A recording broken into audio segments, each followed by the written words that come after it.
Este video sustituye la clase en vivo del pasado 16 de octubre. Vamos entonces a trabajar sobre el práctico de diagramas de fase.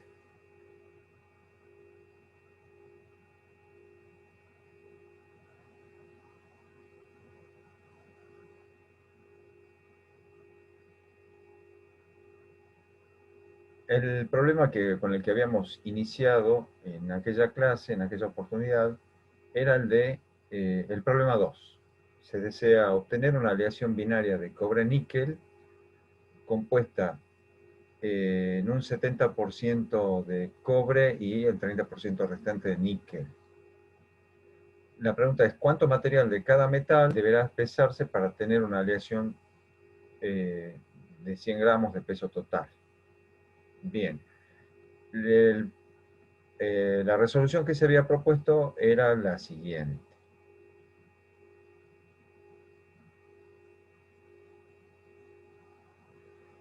Decidimos que con independencia de la masa que resulte, nos proponemos formar una aleación con la composición de porciento atómico requerido.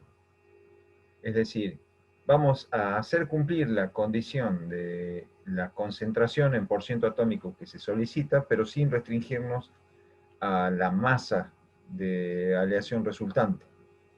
Al final vamos a hacer una relación para obtener la cantidad de cada una de las componentes para que efectivamente cumplamos con el requisito de que sean 100 gramos totales de aleación. La idea es que si, por ejemplo, combinamos 3 moles de níquel con 7 de cobre, estamos logrando esta relación, ¿sí? Tendríamos 70% atómico de cobre, 30% de níquel. Lo mismo pasaría si, por ejemplo, tomáramos 0,3 moles de níquel y 0,7 moles de cobre, o 30 moles de níquel, 70 de cobre.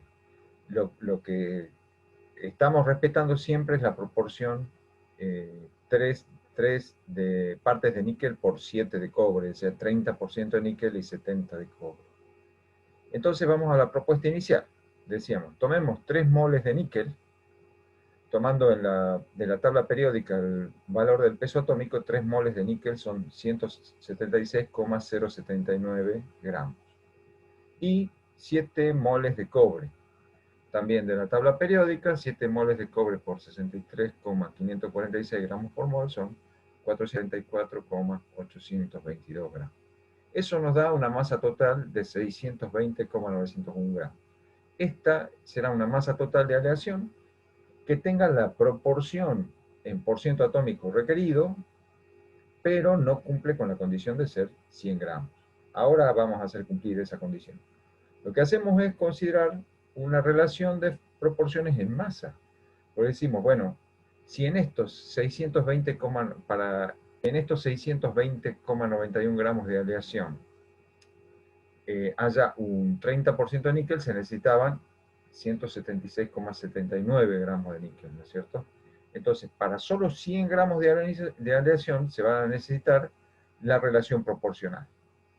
Es decir, 176,079 sobre 620,91 por 100, y eso nos da 28,308 gramos de níquel.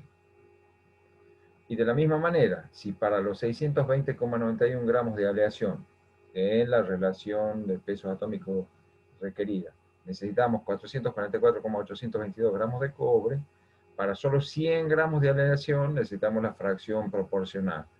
444,822 dividido 620,901 por 100, eso nos da 71,641 gramos de cobre. Entonces, estas serían las masas de níquel y cobre que estaríamos necesitando para obtener 100 gramos de aleación que tenga un 30% atómico de níquel y un 70% atómico de cobre. La verificación es probar que la suma de estas masas dé aproximadamente 100 gramos. Y efectivamente, haciendo esa suma, vemos que estamos dentro de una milésima de gramo de error, digamos. Está satisfactoriamente bien la relación. Recapitulando, simplemente planteando una hipotética aleación que respete la concentración en porciento atómico pedida, pero que no se restrinja la masa, tenemos un punto de partida ya para que después impongamos la condición de qué masa queremos, y ya tenemos con qué hacer una relación, y eso nos va a dar las masas de las componentes níquel y cobre que necesitamos para tener la aleación con la composición en porciento atómico pedido. Bien. Cuando pasamos al problema 3, vimos que era una situación similar, solamente que ahora para un compuesto ternario. Y dijimos que el razonamiento podía ser el mismo.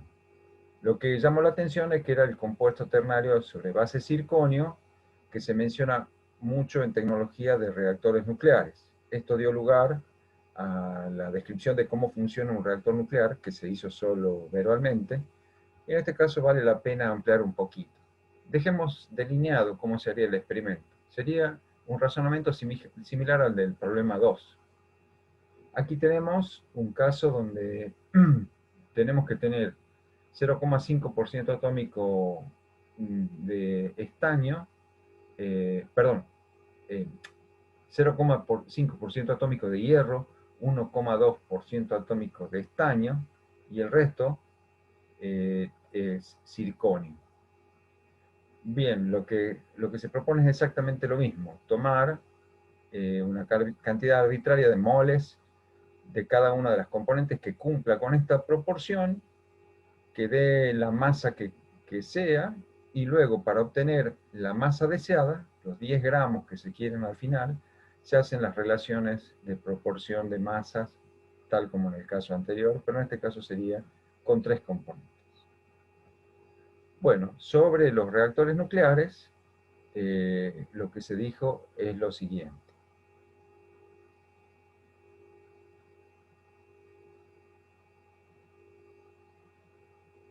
Un reactor nuclear es una instalación relativamente compleja en donde lo que se utiliza es la energía que se libera cuando se fisionan núcleos de elementos que tienen una gran cantidad de protones en el núcleo, son núcleos muy grandes, inestables, y que espontáneamente se subdividen en núcleos menores, liberando en el proceso una gran cantidad de energía en forma de calor y radiación de distintos tipos. Una central nuclear es así, una instalación donde el corazón del sistema se llama justamente el núcleo del reactor, donde hay una gran cantidad de elementos radiactivos que se están desintegrando espontáneamente, y todo el calor que se libera calienta una cierta cantidad de agua. En algunos casos puede ser agua pesada, que es como el agua que nosotros conocemos, solamente que en vez de contener hidrógeno, contiene el isótopo de hidrógeno que tiene un protón y un neutrón en el núcleo, que se llama deuterio. Entonces el agua pesada tiene la fórmula deuterio 2 oxígeno. Suponiendo que esto sea agua pesada, que actúa tanto como refrigerante como moderador de la reacción nuclear, es decir, evita que la velocidad de la desintegración del material radiactivo se acelere mucho, el calor que absorbe el agua pesada le eleva enormemente la temperatura, pero como se la tiene bajo presión, bajo muy alta presión, este es un circuito presurizado, el agua está muy caliente, pero bastante por encima de los 100 grados, pero en estado líquido. Este agua pesada muy caliente, pero líquida, fluye por un circuito cerrado, en donde hace un intercambio de calor con un segundo circuito de agua, pero esta ya es agua normal. En este intercambiador de calor, el calor proporcionado por el agua pesada muy caliente eleva tanto la temperatura del agua que acá se obtiene vapor, y a alta presión. Ese vapor a alta presión es el que se utiliza para hacer girar una turbina, que a su vez hace girar un generador eléctrico, y de allí se obtiene la energía eléctrica que se distribuye por las líneas de alta tensión hacia las estaciones transformadoras y se distribuye en los consumidores. El vapor que sale, una vez que ha generado el movimiento de la turbina, parte de ese vapor ha perdido presión, se lo enfría con un tercer circuito de agua. Esta agua simplemente enfría este vapor, la vuelve a condensar y el agua condensada vuelve al intercambiador de calor, donde el ciclo se repite en un circuito cerrado. Entonces, los tres circuitos de agua son independientes. El primero es el del agua pesada, que aporta el calor tomado del núcleo del reactor para generar el vapor. El segundo circuito es el circuito donde el vapor proporciona la energía para mover la turbina que acciona el generador, y el vapor a baja presión es recuperado para ser condensado y vuelto a ciclar en ese circuito. El agua que se usa, el agua del tercer circuito que se usa para condensar el vapor, se puede tomar de una fuente natural, un río, un lago. Por eso muchas centrales nucleares están instaladas en la proximidad de grandes masas de agua. Cabe destacar que no hay riesgo de que este agua se contamine con elementos radiactivos, porque de los tres circuitos, solo el agua pesada está en contacto con el núcleo y está en un circuito cerrado que no intercambia de ninguna manera con el circuito secundario de agua, y este entonces no corre riesgo de contaminar el circuito terciario. Entonces, esta agua del circuito terciario, una vez que enfría el vapor y ella misma se calienta, se la envía a un intercambiador de calor, a una torre de enfriamiento, donde lo que se hace es bombear el agua caliente a la parte más alta de la torre y se la hace caer como lluvia dentro de esta torre, y por simple intercambio con el aire que asciende por la torre, se enfría ese agua, se la colecta nuevamente abajo, se la vuelve a bombear y entra otra vez al circuito. Aquí sí hay pérdidas, porque en el intercambio de calor para enfriar este agua, gran parte se evapora. Se ven siempre en las torres de enfriamiento que están saliendo nubes, que ya son microgotitas de agua que del calor y el vapor liberado se condensa. Bueno, este es el funcionamiento del reactor nuclear. Aquí dentro del núcleo es donde se aplican las aleaciones en base circonio, porque todo lo que se ponga acá en el núcleo va a estar sometido a condiciones muy extremas de presión, temperatura y radiación. Es decir, que los materiales con los que se construyen las estructuras que tienen que estar dentro de esta zona de la central nuclear tienen que ser hechos de materiales obviamente no convencionales. Bueno, lo que ha mostrado la experiencia es que las aleaciones de base circonio son las ideales.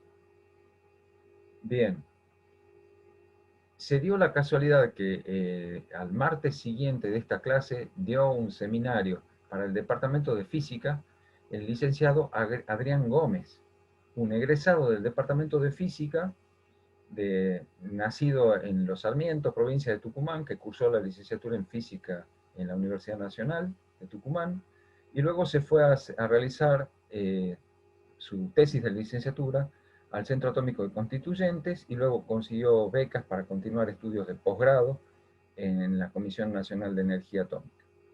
El licenciado Gómez participó de la tarea de eh, eh, prolongar la vida útil del reactor de embalse Río Tercero, que ya había llegado a su límite de vida. Y en su charla nos mostró, entre otras cosas, cómo son los tubos de circonio, de aleación de base circonio, que se utilizan en la en la central nuclear de embalse. Perdón por la mala calidad de la fotografía, no me avivé de hacer una captura de pantalla, saqué una foto del monitor, por eso también. Bueno, acá se ve una parte pobre de eh, la cara del licenciado Adrián Gómez. Bueno, estos son los tubos en proceso de fabricación. Lo que se hizo en Argentina es dejar de comprarlos, dejar de importarlos de Canadá y empezar a fabricarlos en el país, justamente para hacer la prolongación de la vida útil de la central de envase. Lo que hizo el licenciado Gómez fue controlar la calidad de los tubos en cuanto al daño causado por hidrógeno. Después voy a comentar brevemente. Aquí están los tubos que ya salieron ya en estado final para llevarlos directamente a la central, ya fueron probados, ya fueron testeados de acuerdo a normas internacionales y, recibieron la aprobación de la Comisión Mundial de Energía Atómica, que testea todos los materiales que van a todos los reactores nucleares del mundo. Y recibieron la aprobación. En otra imagen se los puede ver ya a los tubos instalados en el núcleo del propio reactor nuclear de la central de embalse. Aquí se ve en un mapa de Argentina, bueno, la ubicación donde está Embalse Río Tercero. Acá hay una vista panorámica de la ciudad. Acá hay una masa de agua, un lago, que está justamente el embalse del Río Tercero, que sirve para tomar el agua que va al circuito terciario de refrigeración.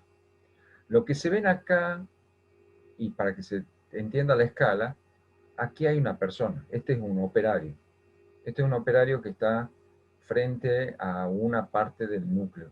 Estos son todos los extremos de los tubos de aleación de circonio que sobresalen del núcleo y por donde se hace ingresar adentro de los tubos el agua pesada. Aquí están las tuberías de agua pesada que alimentan a los tubos, para que se vean las dimensiones de lo que es el núcleo de la central de embalse. Bueno, con este aporte pienso que se enriquece un poco la cultura general de ustedes como futuros ingenieros industriales, que podrían eventualmente trabajar en instalaciones relacionadas con energía atómica. Entonces ya tienen por lo menos un conocimiento global de cómo es en bloque una central nuclear y cómo se aplican, dónde están las aleaciones de base circonio que estamos viendo en este problemita. Bueno, con esto ampliamos lo que se dijo muy en el aire y que resultaba un poco vago, ¿no? Porque hablar de un reactor nuclear y contar cómo es con solo decirlo no se aporta mucho. En cambio, viendo una imagen, queda muy claro de lo que se está hablando. Bien. A continuación, entonces, pasamos a ver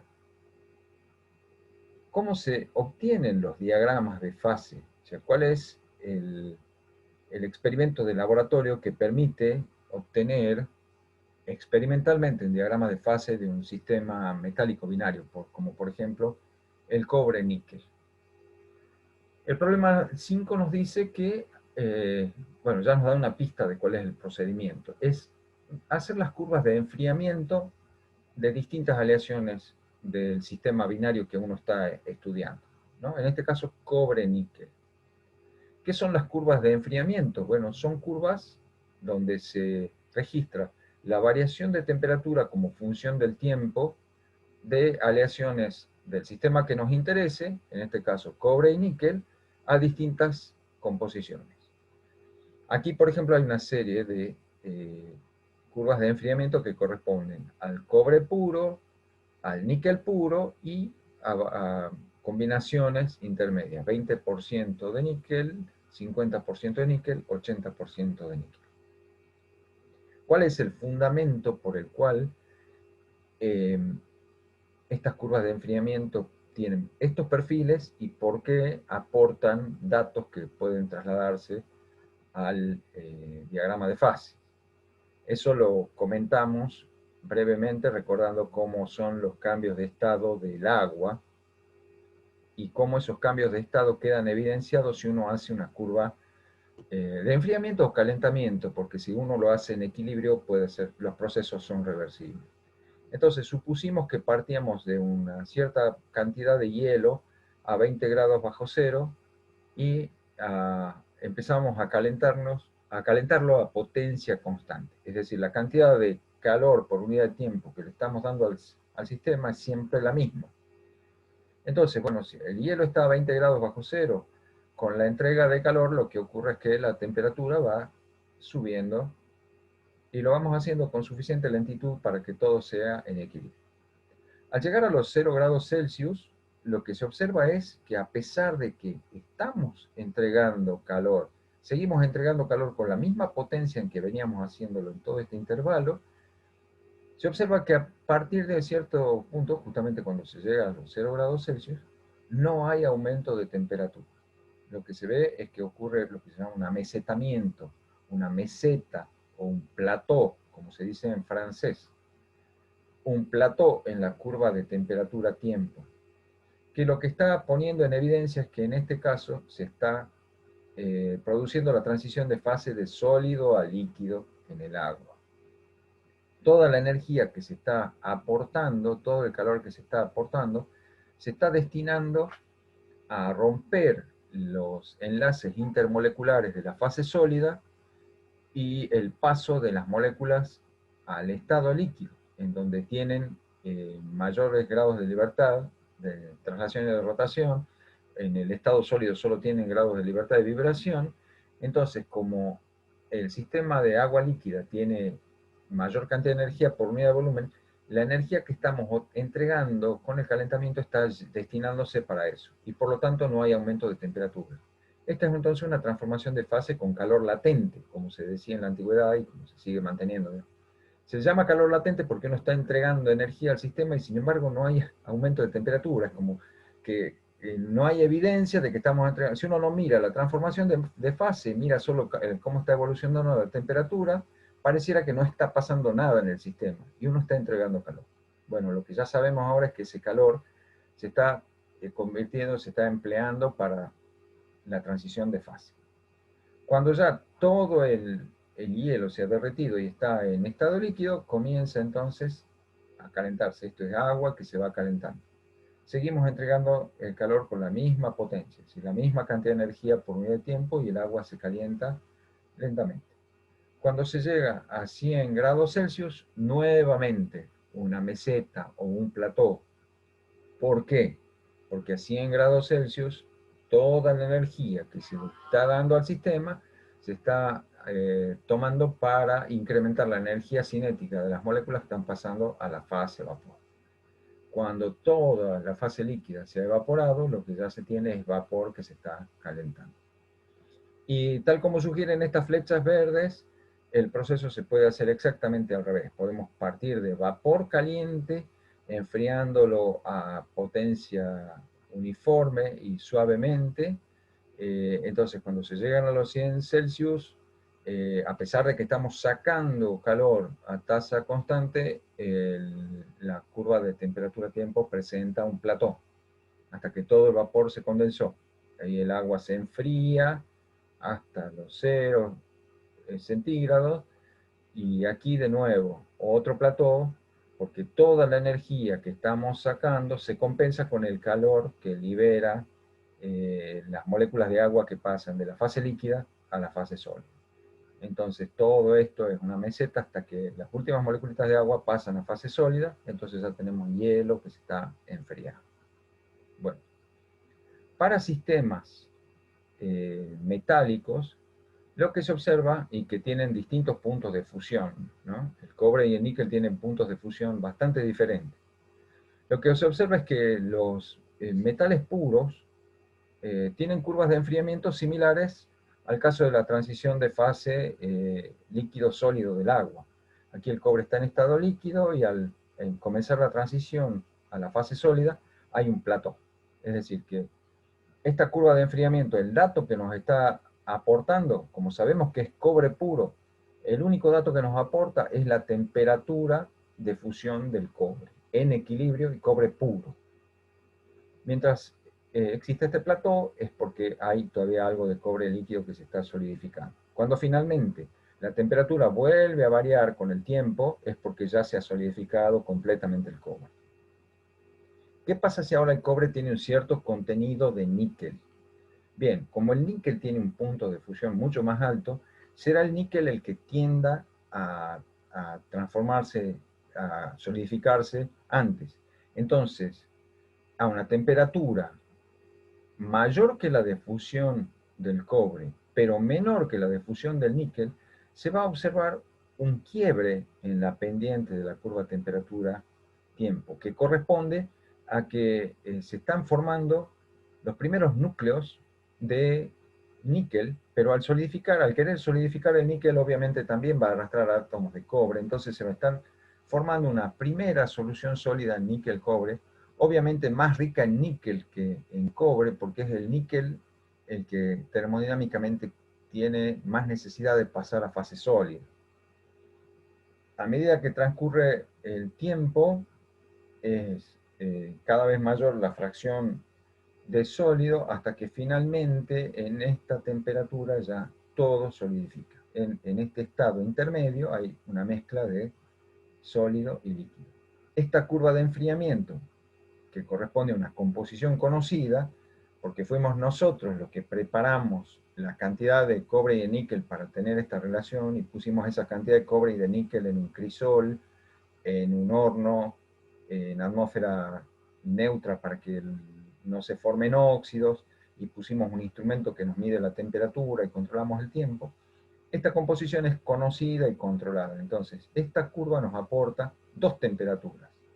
La que corresponde a este primer quiebre de la pendiente, que nos indica cuándo se empieza a formar los primeros núcleos de fase sólida, y esta segunda que ya corresponde al momento en que todo ha solidificado. Las curvas subsiguientes, donde se va incrementando la concentración en peso de níquel, tienen rasgos similares, es decir, hay un punto en donde comienza a formarse la primera fase sólida, otro punto donde termina la solidificación, evidenciado por los quiebres en las pendientes de dichas curvas. También, como son de composición conocida, lo que nos aportan son un par de puntos de temperatura. Y bien, y finalmente el níquel puro, no hay sorpresa, el níquel puro tiene una curva de enfriamiento similar a la de la transición de fase del agua, similar a la transición de fase del cobre, entonces nos indica cuál es la temperatura de fusión del níquel puro enfriado en equilibrio. Entonces lo que hacemos ahora es trasladar esos puntos. La primera curva de enfriamiento, dijimos, solo nos aporta, sabemos que corresponde al 100% de cobre, en este extremo, ya estamos en el diagrama temperatura-composición, donde en el eje horizontal estamos indicando la composición en por ciento en peso creciente de níquel. Entonces aquí tenemos el 0% de níquel, 100% de cobre. El punto que trasladamos aquí es el que corresponde al plató de la curva de enfriamiento del cobre puro. Entonces, acá está el punto de fusión del cobre puro. Para el 20% de níquel, teníamos estos dos datos de temperatura. Ya sabemos que la composición es 20% de níquel, entonces acá tenemos el 20% de níquel. Y tenemos la temperatura a la cual empieza a formarse la primera fase sólida, ese es el punto, y la temperatura a la cual todo terminó de solidificar es el siguiente punto. Y así también para el 50% y para el 80% de níquel.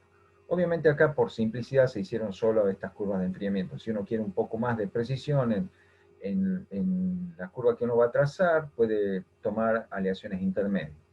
Bien, y finalmente conectando con líneas continuas las curvas que van uniendo los puntos por arriba con los puntos que van por abajo, lo que tendremos serán las curvas de líquidos y las curvas de sólidos, porque las curvas de líquidos nos indican el momento en que se empieza a formar la primera fase sólida. Todo por encima de líquidos es estado líquido, todo por debajo de sólidos es sólido, y lo que queda entre ambas curvas es una mezcla de fases sólida y líquida. Esa es la traslación al diagrama de fases de los puntos de las curvas de enfriamiento. Lo podemos ver un poquito más lindo, tal como están en las diapositivas de la clase.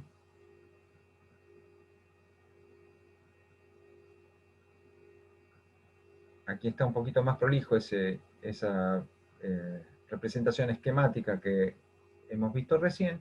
Aquí están las curvas de enfriamiento y La información que sacamos son las temperaturas correspondientes a estos puntos. Ahora entendemos por qué a este punto se le llama L1 y S1, porque esta es la temperatura para la cual la aleación al 20% de níquel este, está cortando en la curva de enfriamiento está cortando la curva de líquidos. Y esta es donde se está cortando la curva de sólidos. Y lo mismo acá y acá. Bueno, entonces, al ir trasladándolos al diagrama de fases, aquí está la temperatura de fusión del cobre puro, L1 y S1 correspondiente al 20% en peso de níquel, L2 y S2 correspondiente al... Epa, no había sido el... Ah, sí, 50% de níquel, está bien. Acá está el 50% de níquel. Entonces está L2 y S2. Y para el 80% L3 y S3. Y entonces si uno conecta los puntos esos obtenidos experimentalmente mediante curvas continuas, obtiene las curvas líquidos y sólidos. Y aquí está el diagrama de fase cobre-níquel obtenido experimentalmente. Como dijimos, si uno quiere un poco más de detalle, si uno quiere no hacer interpolaciones, sino sacar más precisamente cada uno de los puntos, puede tomar aleaciones de composiciones intermedias para enriquecer el conjunto de datos experimentales y hacer un diagrama más preciso. Pero la esencia del proceso es esa. Bien, regresamos al práctico.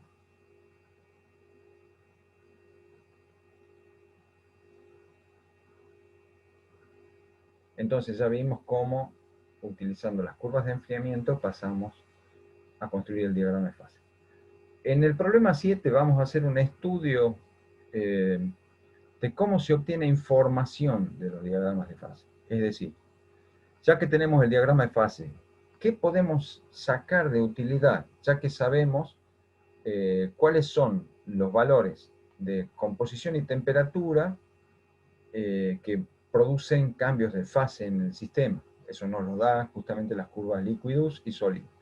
Cualquier punto de esta curva de líquidos es un punto donde a una concentración dada, con un cambio de temperatura se pasa a fase líquida, ¿sí? O si se enfría a partir de ahí se va formando un sólido. Bueno, entonces, el problema 7 nos pide que a partir de una aleación cobre-níquel que tiene una composición al 35% en peso de níquel. Aquí está, esta composición C sub 0. Y a partir de 1300 grados Celsius, comencemos a intervalos de 25 grados y hasta los 1250, estos serían 1300, 1200 hasta 1250, aquí, perdón, 1150, aquí estamos a 1250, 1150 sería aquí, ¿sí? Entonces, ir enfriando cada 25 grados e ir estudiando qué fases están presentes en cada uno de esos puntos, qué composición tiene cada fase y qué cantidad relativa hay de cada fase, ¿no? Y después que expresemos las composiciones de la aleación en porciento atómico. Para trabajar aquí, les propongo que en vez de mirar este dibujito que está un poco borroso, aunque puede servir. A ver. Ahí está. Estamos, aclaramos, ¿no? Esto es nada más que una porción del diagrama de fase binario cobre-níquel, que es un caso particular de solubilidad total. Es decir, para cualquier concentración de níquel en cobre se forma una única fase sólida homogénea, una aleación sólida. Se puede agregar la cantidad de níquel que uno desee y siempre se obtiene en fase sólida un un sistema homogéneo sin ningún tipo de transición de fase de acá ni sentido horizontal. Por debajo del sólido tenemos una mezcla homogénea, una solución sólida sustitucional. Bueno, podemos empezar entonces ubicando el punto más alto a la composición C sub 0 y a la temperatura de 1300 grados.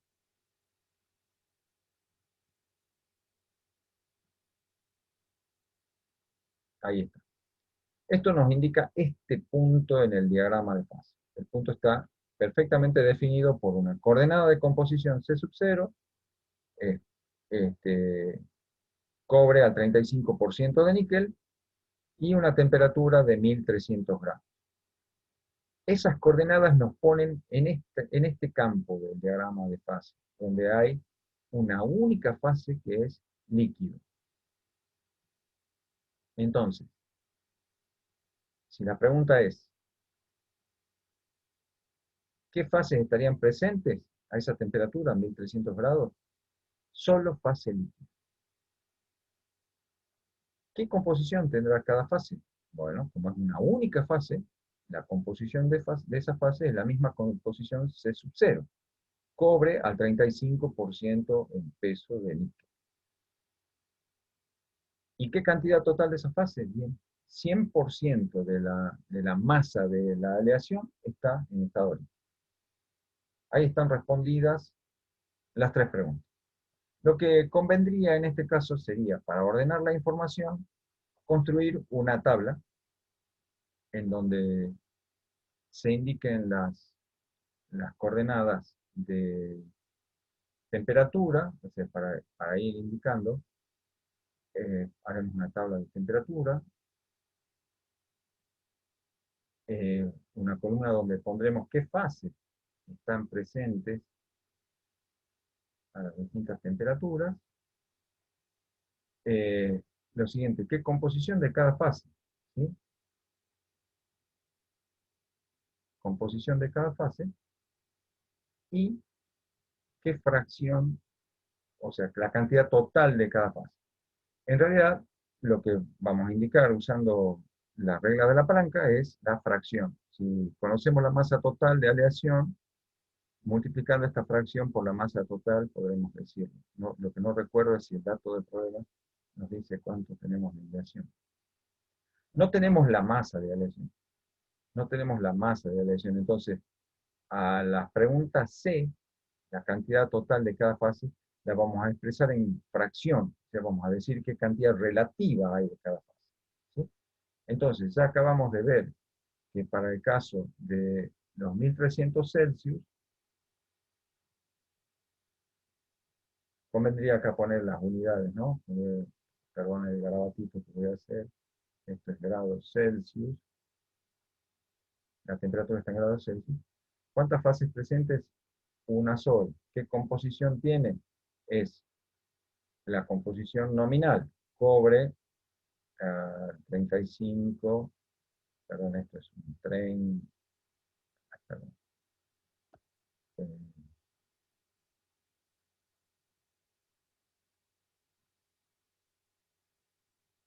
35% en peso de níquel. Bueno. ¿Y qué fracción hay de esto? La fracción es 1, porque hay el 100% de la aleación está en una única fase, entonces la fracción de aleación en esa fase es 1, o sea, el 100%.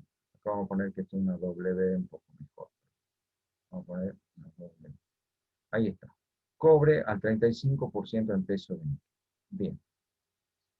La idea es ir bajando cada 25 grados, ¿no es cierto? Entonces, bueno, ustedes analizarán después a 1275. Si uno va al diagrama de fase, va a ver que no hay cambio significativo hasta que lleguemos a esta temperatura, ¿no? Entonces, si uno va subdividiendo el eje en partes iguales, estos son 1200, 1250, acá estarán los 1275 en el punto intermedio, entonces seguimos en fase líquida, entonces no hay cambio. El siguiente cambio significativo va a estar cuando lleguemos a 1250. Si quieren, les dejo ahí el 1275 para que repitan esto, pero a conciencia. Cuando lleguemos a 1250, ahí vamos a tener novedad. 1250.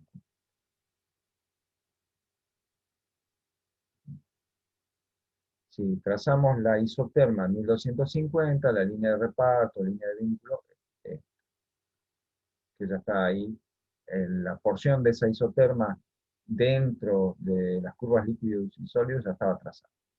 Bueno, estos son 1250 Celsius, y en la composición que nos dieron, cobre al 35% de níquel, estamos en un punto que corresponde a un campo de dos fases. Acá tenemos una mezcla de líquido y de sólido. Al sólido se lo denomina fase alfa. Es la solución sólida alfa que puede tener cualquier composición, que es siempre una fase homogénea. Entonces, por eso acá dice alfa más líquido, en vez de decir sólido más líquido. La fase alfa más líquido, donde alfa es la solución sólida sustitucional cobre-níquel a cualquier composición. Bien, sabemos que hay dos fases, entonces ahora vamos a ver qué composición tiene cada una.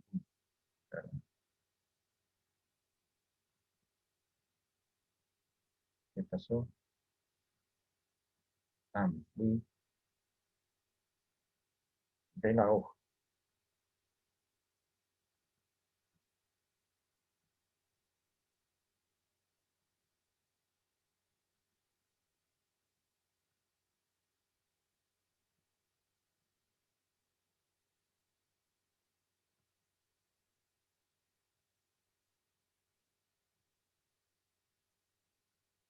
Estábamos trabajando. Ah, no, perdón, sí estábamos trabajando en el práctico. Estamos trabajando aquí.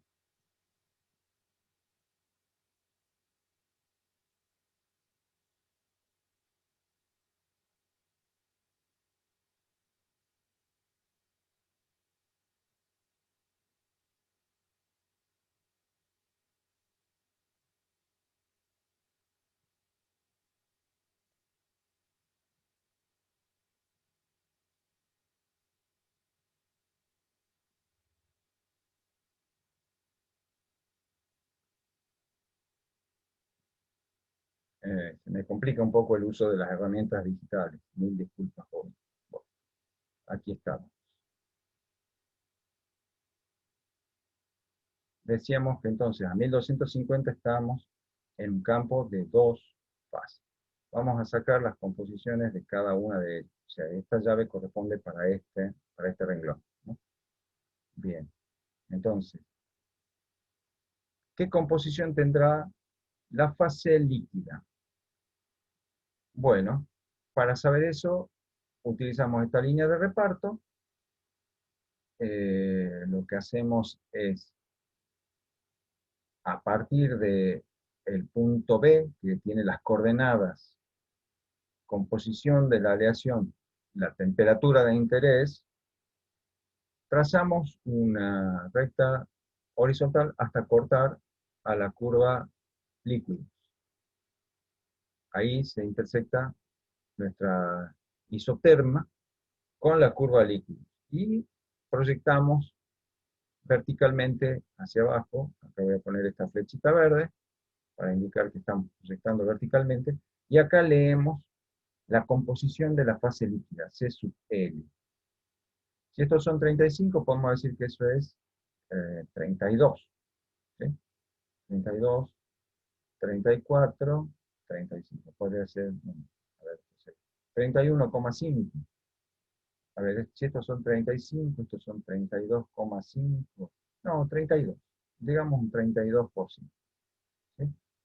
Entonces, la fase líquida, pongamos bien en nuestra tablita, la fase líquida es cobre al 32% en peso. Ah, falta el por ciento arriba, perdón. Por ciento en peso de níquel. Aquí está faltando el signo por ciento. Se lo agreguemos ahora, así medio de trepito. Ah, 35, acá tendríamos que poner el por ciento. Bueno, no se lo agreguemos, pero acá va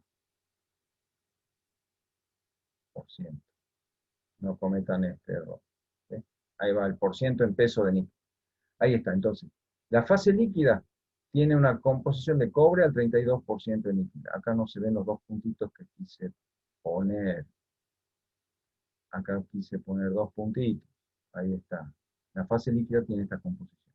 Y la fase sólida, o alfa, pongamos alfa como dice el diagrama,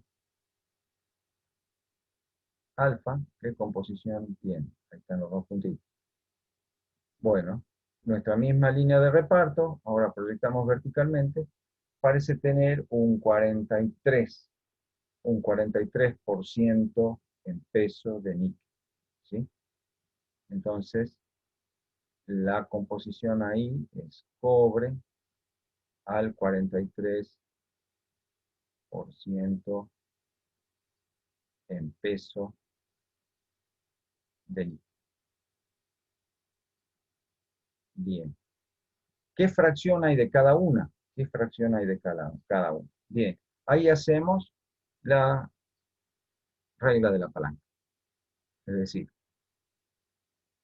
eh, en la fase, en la fase líquida, la que tiene el 32% del peso de líquido. ¿Cuánto hay de fase líquida? Bueno, lo que me indica el contenido de fase líquida es la longitud relativa del segmento S, este segmento, dividido el total, dividido R más S. ¿Sí? Entonces, lo indiquemos en nuestra tablita. Lo vamos a dejar indicado así como segmento. Es el segmento, la fracción de líquido, o sea, la X sub L, es igual al segmento S sobre la longitud total R más S. Esto será la fracción de líquido. Y la fracción de sólido va a ser 1 menos X sub L, que también sale haciendo el complemento. Segmento R sobre longitud total R más S. Bien, para darle los valores cuantitativos, ¿cuánto mide la longitud S? Bueno, lo hagamos acá a un costadito, después ustedes lo hacen entero perdón, eh, vamos a sacar la fracción directamente, X sub L. Vamos a sacar acá X sub L como ejemplo, ya para que ustedes luego continúen haciendo esta tabla y poniendo acá los valores numéricos ya de qué fracción en masa hay de cada una de las fases cuando están en un sistema de más de una fase. Bueno, X sub L era la longitud del segmento S. ¿Cuánto vale? Bueno, vale este valor de composición menos este valor de composición. Se nos va a medir la longitud del segmento S en unidades de composición. Pero como todo va a estar en el mismo sistema de unidades, el cociente va a ser el mismo que si midiera con una reglita en centímetros. ¿Sí? No hay problema por eso. Entonces dijimos, esto era un 43%. Entonces el segmento S mide 43 menos el valor C sub 0, que era 35, sobre la longitud total, que son los 43 menos 32.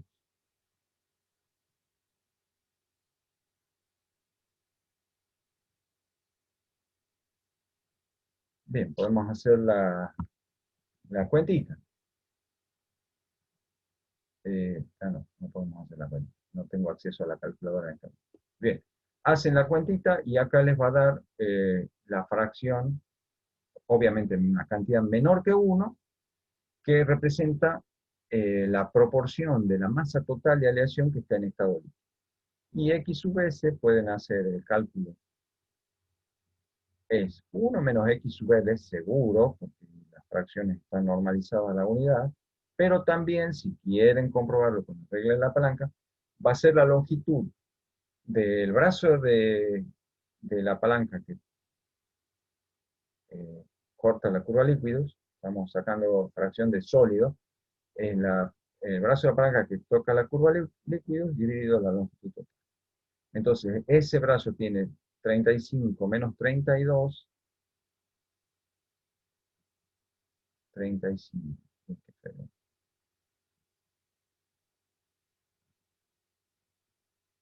menos 32, dividido la longitud total, dividido 43 menos 32. Y esto les da entonces la fracción de fase sólida, la fracción en masa de sólido, que tiene que satisfacer la condición 1 menos X. Bueno, para todos los puntos, si siguen enfriando cada 25 grados y el subsiguiente punto también cae dentro de la zona, o sea, estamos a 1250, estos son 1250. El siguiente punto, 1225, va a caer aquí. También vamos a estar en campo de dos fases. Pero ¿qué vamos a notar? Aprovechemos para mostrarlo cualitativamente. Los cálculos que tienen que hacer son exactamente los mismos. Voy a despejar un poco para mostrarles lo siguiente. Fíjense que a medida que va descendiendo la temperatura, las líneas de vínculo que podemos ir trazando, perdón, tiene que ser con la herramienta de trazar. Las líneas de vínculo que vamos a ir trazando nos van a indicar claramente que una de las fases disminuye mientras la otra aumenta. Aquí, cuando entramos al campo de dos fases, si trazáramos la línea de vínculo sería esta. Y como verán, no podemos decir que hay palanca porque la línea de vínculo, a la de trazar mejor, parte del propio punto de intersección con la curva líquidos, o hasta sólido, hay un solo brazo. Hay un solo brazo. Eso nos está indicando que aquí al tocar es como que tenemos el 100% en fase líquida. Está todo todavía en fase líquida. Es decir, es tan pequeñita sobre la curva de equilibrio, es tan pequeñita la fracción de sólido que existe que virtualmente tenemos todo en fase líquida. A medida que bajamos la temperatura ya aparece un bracito que nos indica la aparición del sólido. ¿Ven?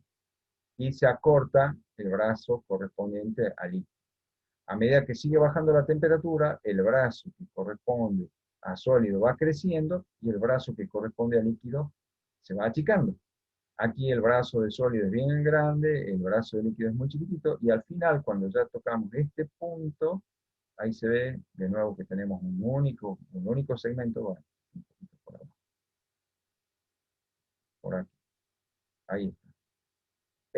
Tenemos un único segmento porque ya está todo virtualmente en estado sólido, ¿sí? Entonces acá se ve, viendo cómo la línea de reparto teniendo como eje la composición nominal de la aleación, cómo esa línea de reparto pasa de tener un único brazo que representa todo líquido a tener un único brazo que representa todo sólido, pasando por estadios intermedios donde se ve claramente que al enfriar la fracción de líquido va disminuyendo, mientras que la fracción de sólido va aumentando.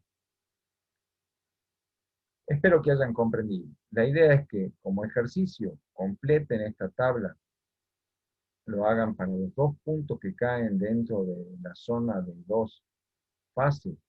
El punto a 1200 Celsius también tiene dos fases.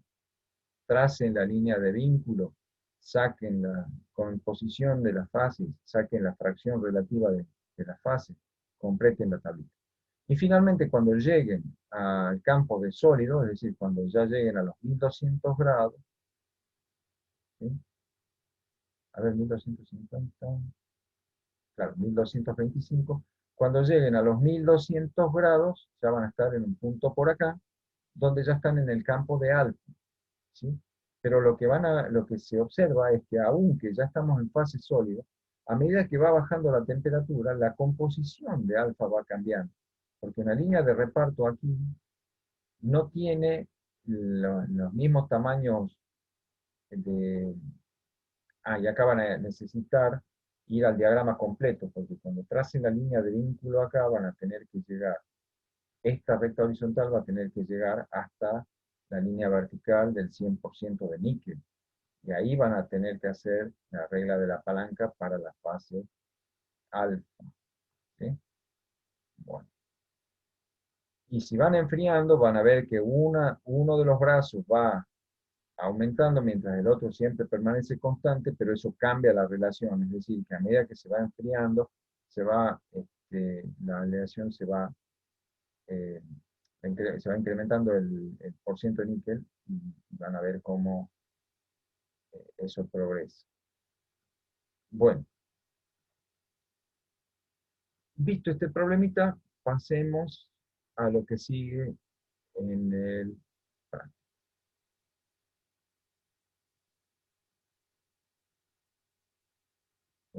Creo que era la siguiente página. Bueno.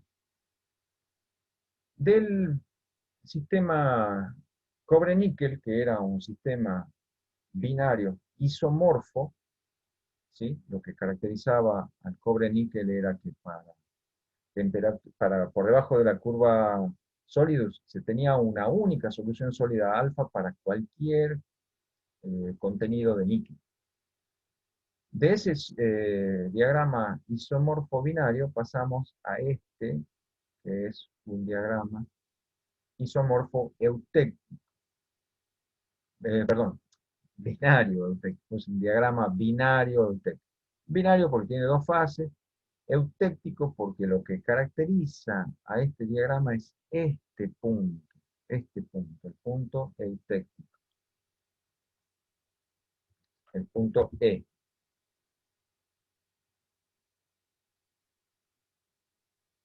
Eso es la característica principal de este diagrama. Bueno, veamos los campos que lo integran. Aquí esta porción del diagrama dice alfa. Esta porción del diagrama dice alfa. Esta porción dice beta. Alfa y beta son dos fases sólidas que son soluciones sólidas. Es decir, son fases homogéneas de plomo con estaño en este caso, y acá estaño con plomo, en este caso, que son homogéneas. Son eh, eh, eso, soluciones sólidas que pueden existir en equilibrio. Esta es la región de líquido. Toda esta porción aquí abajo, comprendida entre alfa y beta, es una región de una mezcla de dos soluciones sólidas, alfa y beta. Esta es una región de una fase no homogénea, que es una mezcla de alfa y beta. Eh, en la mayoría de los casos serán granos, será un material policristalino granular, donde algunos granos serán solución sólida alfa y otros serán granos de solución sólida beta. Eh, y entre la fase líquida y la fase sólida, que incluye también las soluciones alfa y beta, están estas aletas, estas porciones del diagrama que tienen este aspecto de aletas, en donde aquí tenemos solución sólida alfa más líquido y acá solución sólida beta más líquido. Y separando o conectando, como quieran verlo, ambas aletas, el punto eutéctico E. Este punto eutéctico tiene la característica de que es la composición y la temperatura para la cual coexisten un líquido en equilibrio con dos fases sólidas. O dicho de otra manera, si estoy en un líquido que tiene la composición eutéctica y enfrío por debajo de la temperatura eutéctica de 183 grados, toda la masa de aleación pasa de estado líquido a estado sólido constituido por dos fases, alfa y beta. Esa es la reacción, se llama la reacción eutéctica. La transición sin fases intermedias de todo líquido a todo sólido con la característica de que ese sólido tiene dos fases. Y es reversible, porque si estoy,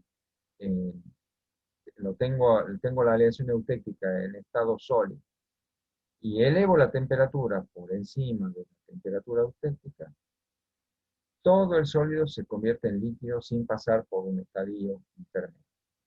Para cualquier otras composiciones, entre el 18,3% de estaño y el 97,8% de estaño, para todas las otras composiciones va a haber paso por la fase mixta de líquido más sólido. Para composiciones comprendidas entre el 18,3 y menores, si se enfría desde fase líquida vamos a tener dos transiciones importantes. Una es cuando ingresemos a la región de líquido más sólido, donde se va a empezar a formar el primer sólido, hasta que todo solidifique en fase alfa, pero si se sigue enfriando aquí, la fase alfa se va a descomponer en dos fases, porque vamos a pasar por debajo de esta curva que marca el límite de solubilidad del estaño en plomo, entonces va a haber una descomposición de esa única fase alfa en dos fases. Es decir, una aleación, por ejemplo, al 20%, perdón, al 10% en peso de estaño, que se enfría de fase líquida, primero va a solidificar como solución sólida alfa, pero al enfriarse por debajo de esta temperatura va a pasar a, a ser un sólido de dos fases. Eso le va a pasar a todas las aleaciones que tengan composiciones de menos del 18,3. O sea que este punto 18,3% indica el punto de máxima solubilidad de estaño en plomo y ocurre a los 183 grados Celsius. Y este punto, 100 menos 98,7% de estaño, perdón, 97,8, 100 menos 97,8 marca la máxima solubilidad de plomo en estaño. Dijimos, la curva que separa la fase líquida de cualquier otra fase es la curva líquida, que en este caso tiene la característica de este quiebre en el punto eutéctico E. La curva que separa todos los sólidos de cualquier otra fase es la curva sólida, que viene por este arco, va por esta isoterma a la temperatura eutéctica 183, y luego asciende por este arco hasta el punto de fusión del estaño. Esa es la curva sólida. Todo lo que está por debajo de sólido está en estado sólido.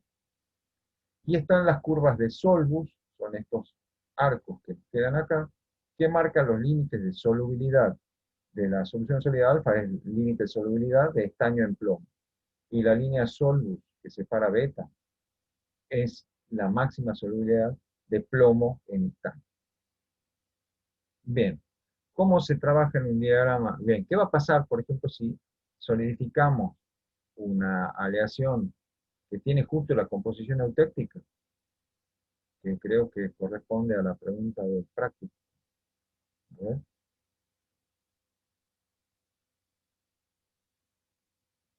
En el diagrama plomo-estaño de la figura 3, indique qué concentración máxima de estaño admite el plomo en solución, ya lo dijimos, la máxima concentración de estaño en plomo en solución es 18,3% a 183 grados.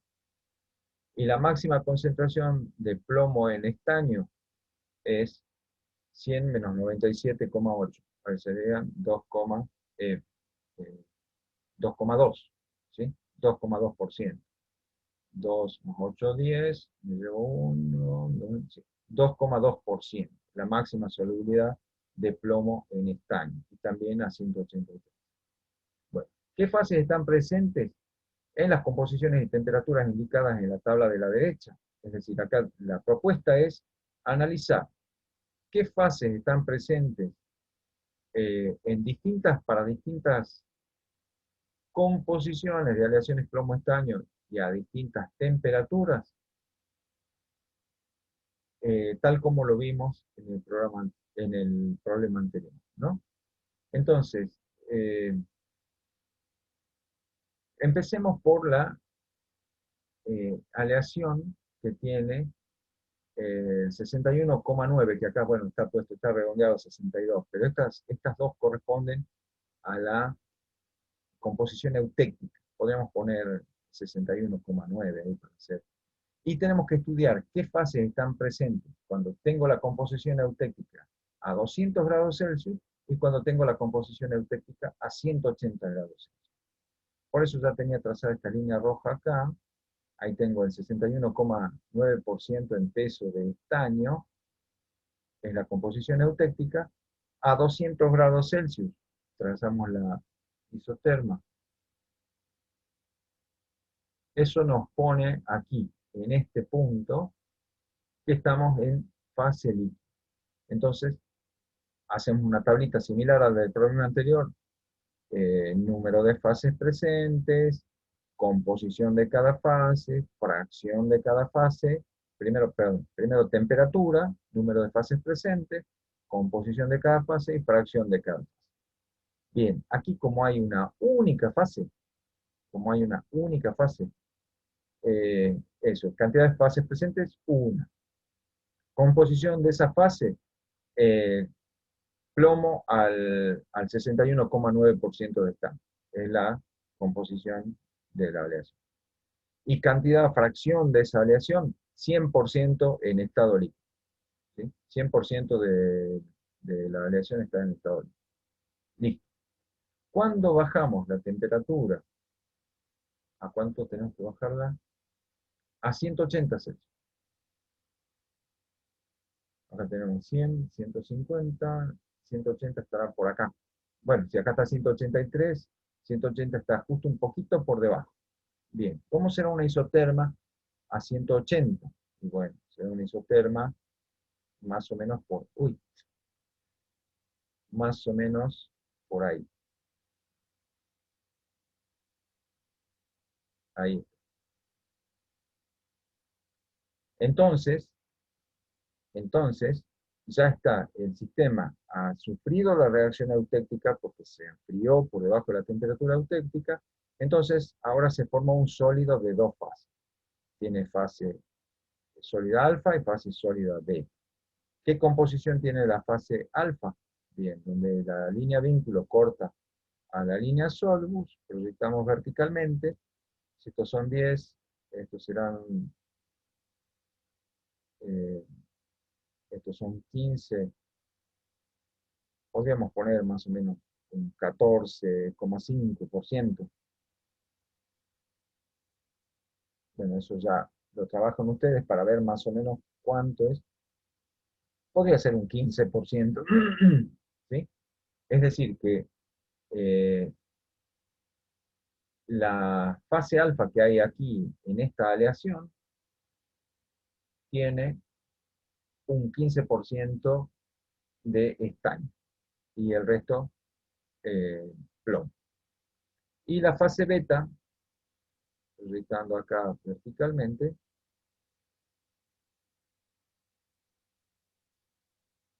tiene prácticamente lo de la máxima solubilidad, ¿no? Tiene un 2,2%.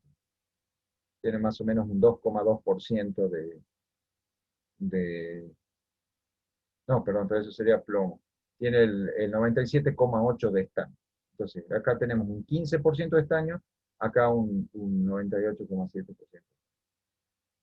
En realidad, perdón, si yo estoy aproximando aquí, si yo estoy aproximando aquí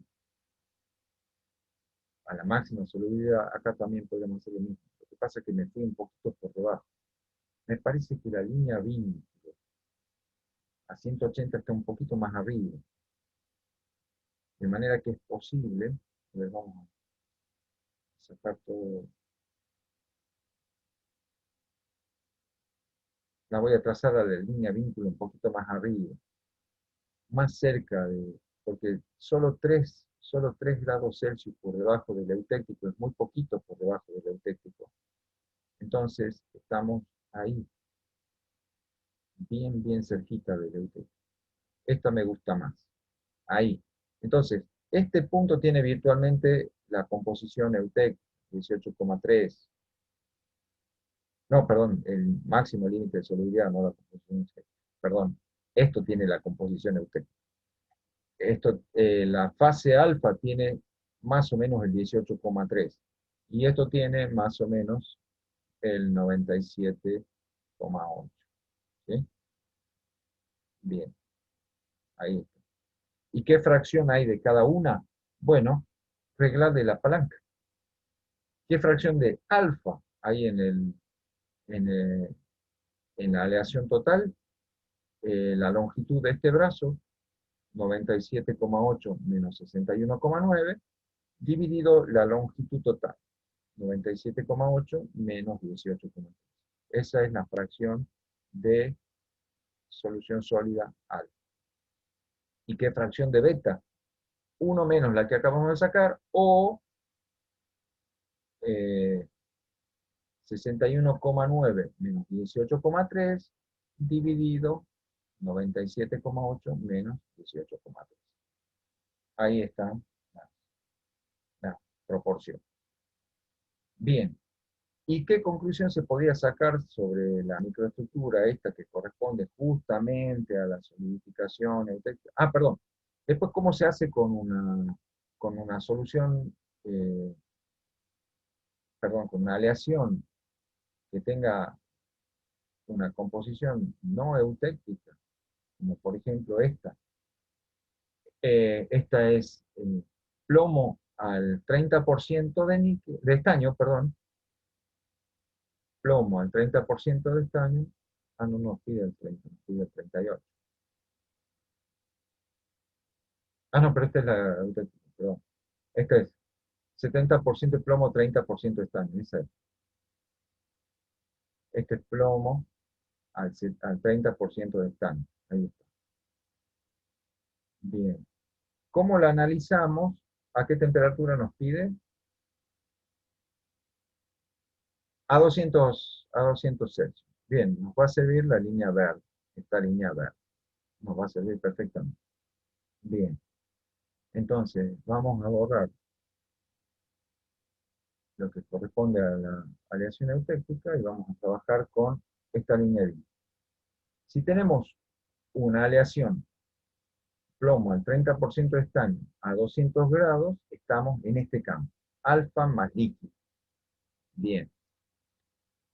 Entonces, ¿qué composición tiene la fase sólida, alfa?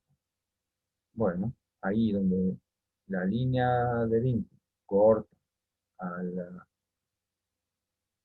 al límite, a la curva de equilibrio, digamos, ahí tengo la composición. Y es bastante cercana a 18,3, ¿no? Podríamos tomarlo 18,3. Y el líquido, ¿qué composición tiene? Bien, ahí donde intersecta a la curva de líquidos,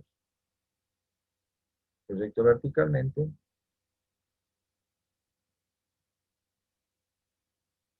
y ahí me sale, digamos, esto es un 50, un 55, un 56%.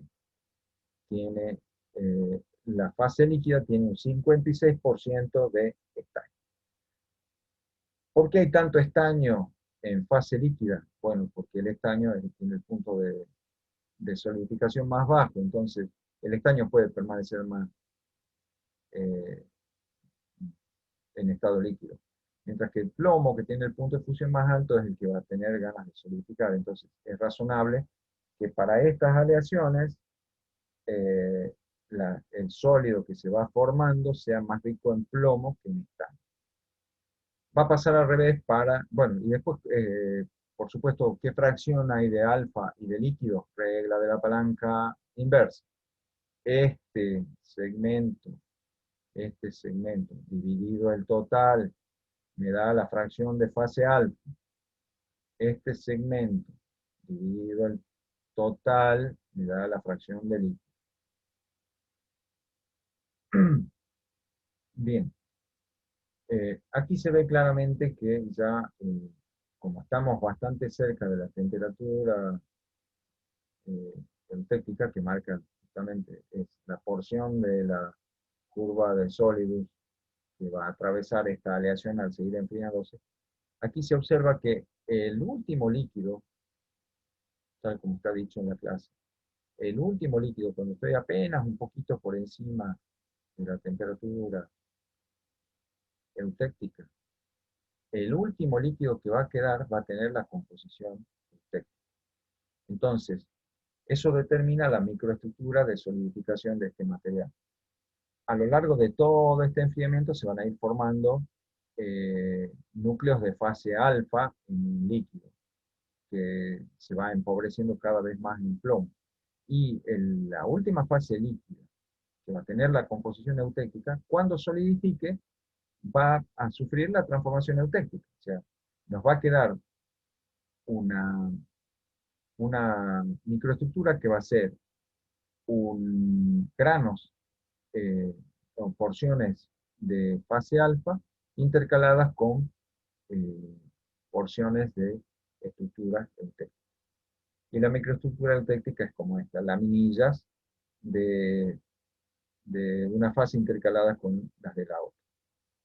Bueno, y lo que vamos a hacer es reconocer en esta micrografía de, de la fase eutectica, del sólido eutectico, aquí,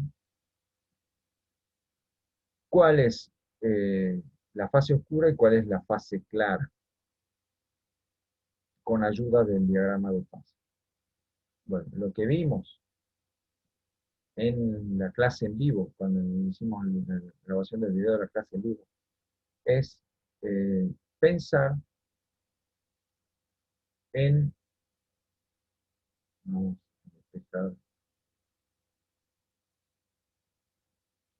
a despejar un poco, a ver si se van, uy, me fue todo, vamos para adelante, acá,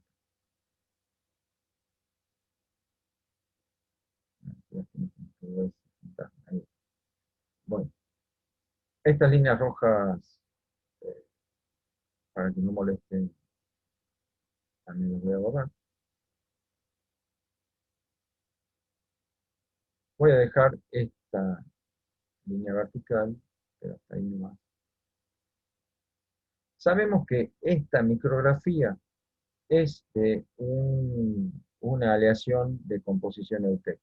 Lo que tenemos que identificar es quién es esta, esta componente de color más claro y quién es esta componente de color más oscuro. Bueno, para eso vamos a mirar eh, en la fase sólida. Aquí, en cuanto justo acabamos de bajar de la temperatura eutectica, si hacemos la regla de la palanca, vemos que este brazo, que es evidentemente más largo que este brazo representa la fracción de fase beta. ¿Sí? Este brazo dividido el total me va a dar la fracción de fase beta. Es decir, el diagrama de fase me está diciendo que siempre, y si voy a temperaturas más bajas, el brazo que corresponde a beta se hace cada vez más largo. ¿Okay? Entonces, la longitud de este brazo se va haciendo cada vez más larga, y aunque este también se incrementa un poquito, es más largo el, el brazo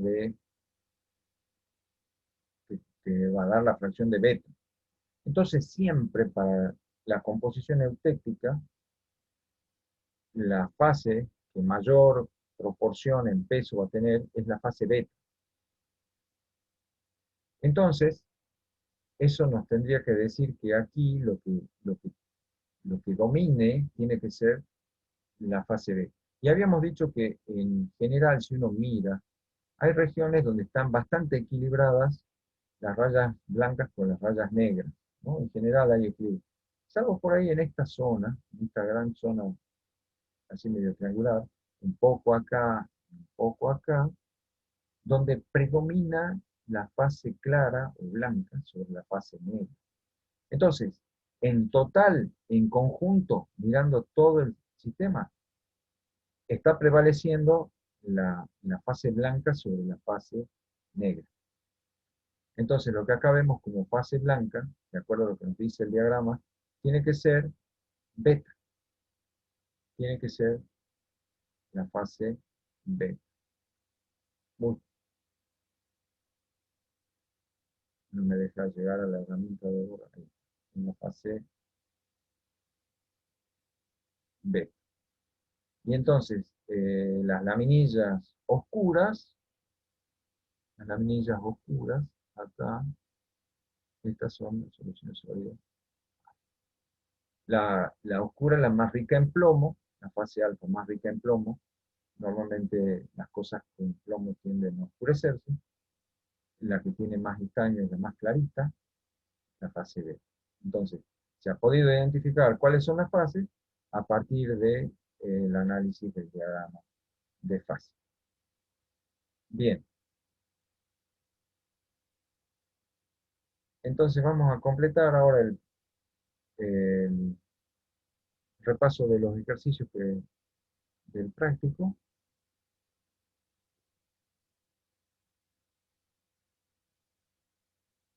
Bueno, perdonen, van a ver otros, pueden ver otro diagrama de fase interesante.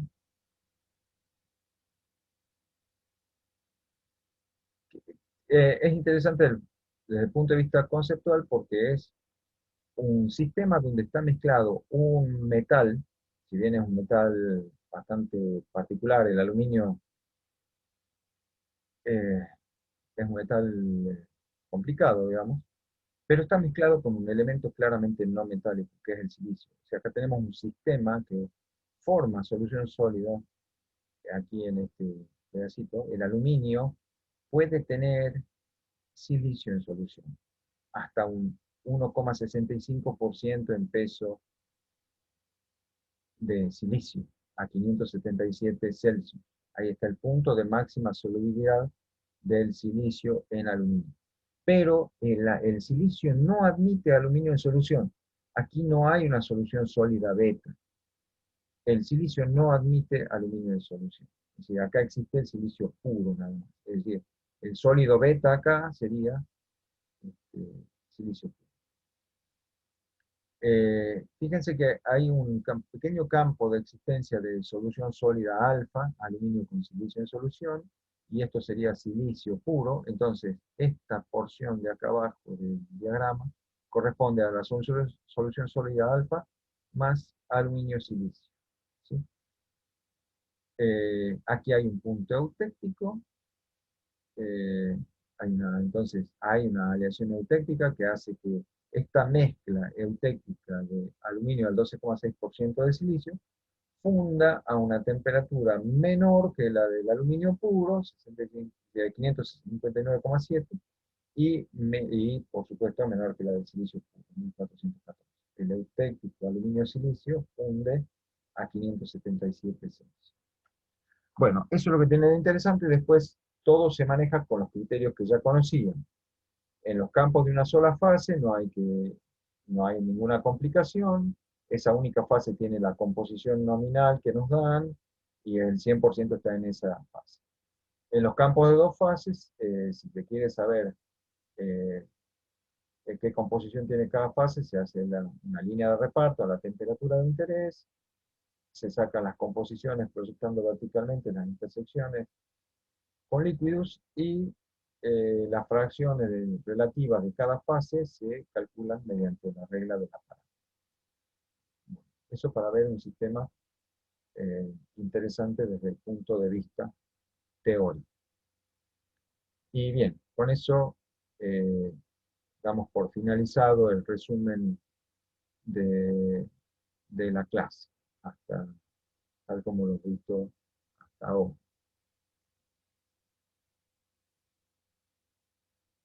Siempre confío que les sea de utilidad y ya les voy a mandar el enlace por el aula virtual. Muchísimas gracias. Hasta la próxima clase.